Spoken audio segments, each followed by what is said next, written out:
O Rápido de Bouzas deu un importante paso cara á salvación tras derrotar o Vilalonga en San Pedro por 0-2. Dende o inicio, os de Juan Carlos Andrés crearonlle bastantes problemas polas bandas a un Vilalonga mermado polas baixas. Pero a pesar da súa superioridade e de gozar de varias ocasións claras, nin Jaco nin Nacho Franco estiveron atinados antes do descanso. Pero no segundo tempo, esa amplitude no xogo tivo a súa recompensa.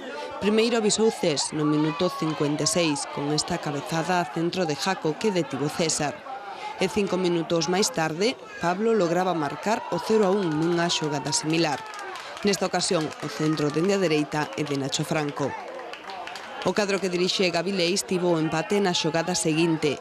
Diego Blanco tentou a vaselina ante a saída de Gael, pero o esférico non entrou de primeiras e tras uns segundos de suspense o bote levouno por riba da portería.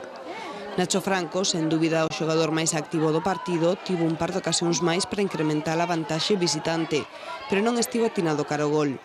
Si o estivo á hora de centrar. Xa co tempo cumprido, serviulle un balón en bandexa a Jaco para que metese o definitivo 0-2, mentres a defensa do Vilalonga quedaba parada pedindo fora de xogo. A verdad que o equipo estaba bastante debilitado, sobre todo no aspecto ofensivo. Bueno, un partido que creo que foron mellor que nós.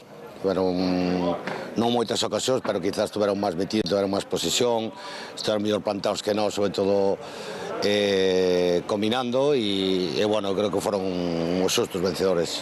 Resultado muy importante por la implicación que tiene en seguir escapando de la posibilidad del descenso. Era un resultado que tenía una trascendencia directa en la clasificación y bueno, pues continúa esta segunda vuelta que estamos haciendo, que en estos momentos es extraordinaria y que si la continuamos así vamos a conseguir mantener la categoría un año más con un esfuerzo grande.